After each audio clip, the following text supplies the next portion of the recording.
Today we're talking about the Instagram basics for wedding photographers.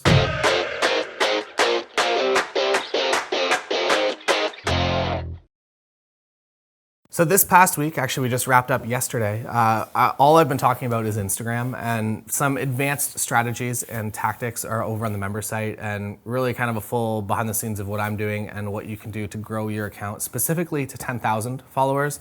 10,000 is kind of a key number, not only to give yourself a pat on the back that like, yeah, I'm cool, yeah, I'm a good photographer. It's more so as a trust indicator and a social proof indicator to your potential clients or couples.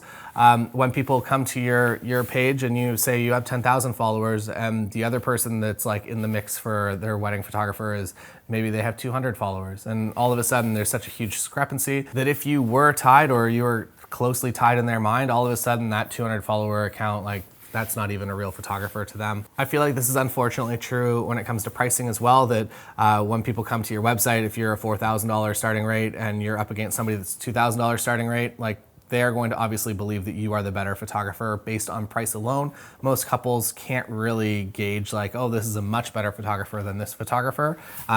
Basically because like all of our portfolios are kind of all over the place a little bit, and it's very hard to get a gauge of good work.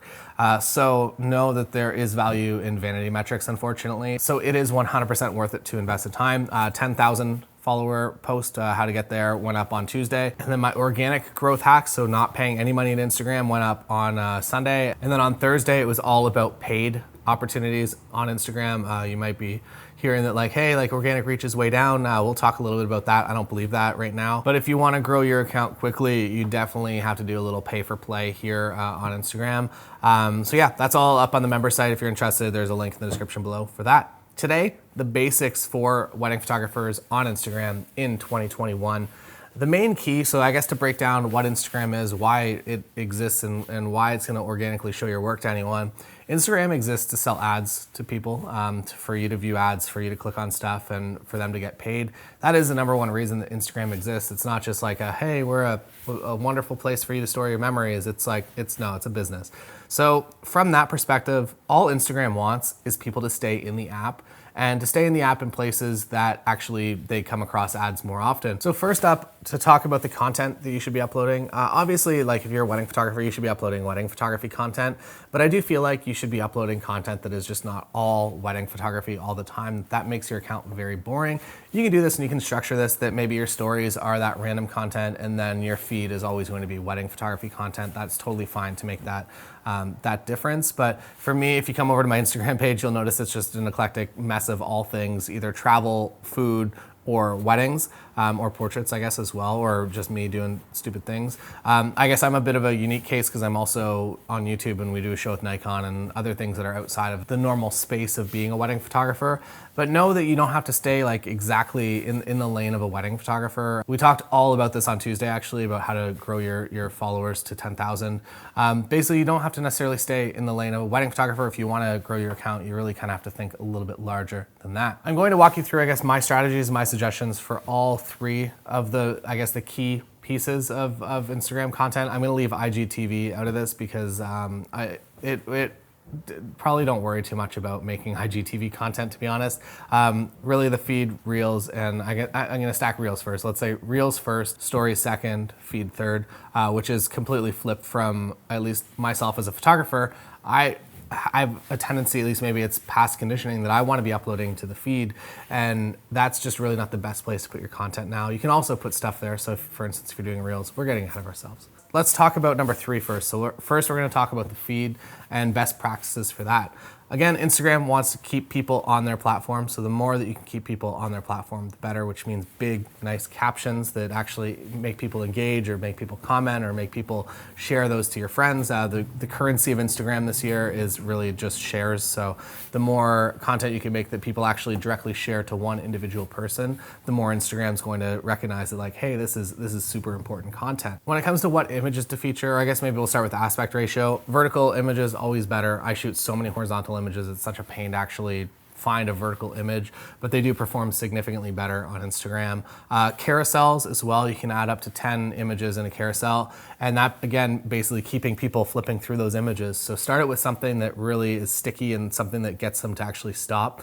and then fill that story in so that they actually spend a little bit more time there. Instagram is going to see that interaction, even if they don't like it and even if they don't comment on it. If they scrolled through everything, it's going to know that that's maybe more important content, like maybe we should try this and send this to a few other people before we just completely shut it down. In the feed, definitely when you post something, spend that first half hour there commenting back to anyone that comments.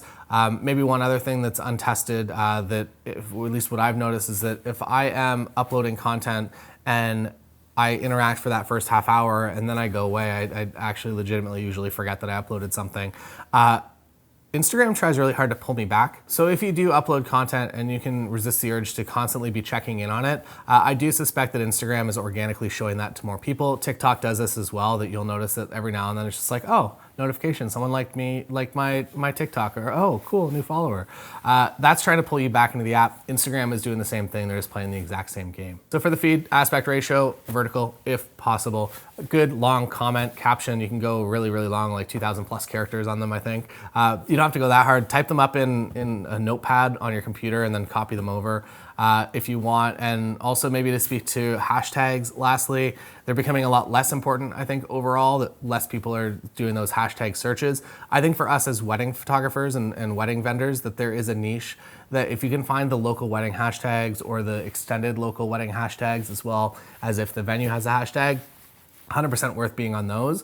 But beyond that, don't be trying to rank for any of the big ones, because there's a pretty good chance that you're not gonna find success there, and your time will be better spent on the smaller hashtags that are a little bit more locally focused. To talk next about stories and the content that you should be sharing with stories, I mentioned it kind of at the beginning, that if you're looking for a way to kind of separate, like, hey, my feed is my portfolio and my stories are my daily content and interesting and educational and stuff that hopefully is going to, again, initiate those shares. Most important there, most important on Reels, most important in the feed. Stories, I think, can be the least polished version of your presence on social media, but always keep it professional. I feel like it is important for us that, unfortunately, like, the competition is so hard that you kind of do have to become your business, not necessarily 24/7, but most of the time when you are on Instagram. So that took me a little while, that it's like, oh, like I really want to post about this thing, but unfortunately no one that would ever be interested in purchasing from me would ever be interested in this. So like, maybe let's chill on that. It's important to have your own personality mix in there, but if you're noticing that things like, if, again, switch over from a personal account to a business or creator account, you can see this. But if people are just kind of clicking off your stories, or they're swiping to the next person, they're not watching the 3 following, know that wasn't really maybe the right content. Unfortunately, like on some level, we do kind of have to play to the market, that as much as I'd love to just be a pure artist and just create only the content that I want, at the end of the day, I'm also a business owner, so I need to create content that is actually going over well with the people that I'm continuously kind of subconsciously advertising to. So keep that in mind, and also keep in mind to be creating content that is both educational as well as entertaining. If you can find the balance there, or you can kind of go one super educational piece that's very interesting for your local area, and then you can follow that up with something that's super entertaining, that is just like funny and also hopefully locally based in some way, you're gonna find a lot of success on the platform. For the actual technicals of what to be sharing as a wedding photographer, I think it's important to get as much behind the scenes content as you can. So bring a GoPro, bring somebody else with you to just kind of get a behind the scenes angle on things. As Instagram shifts gears to be way more video focused than photo focused, unfortunately as photographers, we're gonna have to kind of keep up with that as best as we possibly can. So the behind the scenes content, or like, hey, here's the final image, and then it loads into 10, 15 seconds of behind the scenes that leads up to that image. That's gonna create an asset for Instagram that they're going to be a lot more likely to show than just a final image on its own. Also, maybe as a side note here, I've noticed that if I ever upload Instagram stories that are very text heavy, that they tend to not perform as well. And you'll notice this in the number of people that have actually viewed it, that at some point, like if, for instance, even worse than that is when you upload an actual swipe up link. I find that Instagram shows that swipe up link, especially if it involves text, to way fewer people. And it's actually very apparent. So something to think about, that Facebook advertising policies, like whenever you're trying to upload something to make it into an advertisement, I think their thing is like 20%. So if the text is more than 20% of the frame, they're not gonna allow you to advertise that. I feel like the same kind of goes with Instagram, that if you're going over 20% of the entire frame with text, that it's just not going to be the most effectively organically shared thing that you can be creating. So maybe smaller text or break that story into multiple things.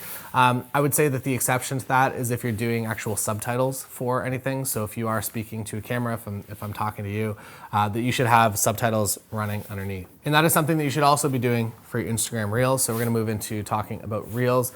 This, I would say, like obviously TikTok versus Instagram is going to be kind of a pretty heated battle over this year. And it seemed like Instagram was going to win no problem. But I would say that TikTok has very much come back, or maybe just never actually left. And Instagram is doing everything they can this year to keep people on their platform and not have them go over to TikTok or to have them not go over as much. So in terms of organic traction, you're gonna actually find a lot more on Instagram this year than you would have at this time last year when they were just like, yeah, we're the best, like pay us to show your stuff to people.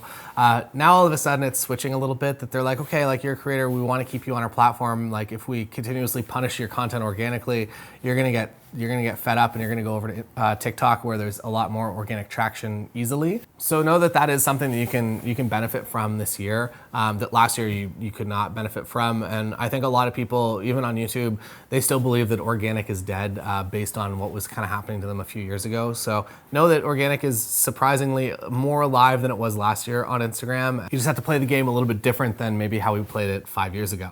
So Reels specifically are going to have your best, I guess, time investment per organic reach. Reels are going to far exceed anything else that you can do on either stories or on the feed itself. For Reels specifically, again, creating that behind the scenes content, I think is the most key. If you can, I would say educate. So we consume a lot of people that are on YouTube, and I think that the struggle with that is that we want to create content that is similar to what we're seeing, but at the end of the day, we're photographers, so what is interesting to us isn't necessarily interesting to a couple.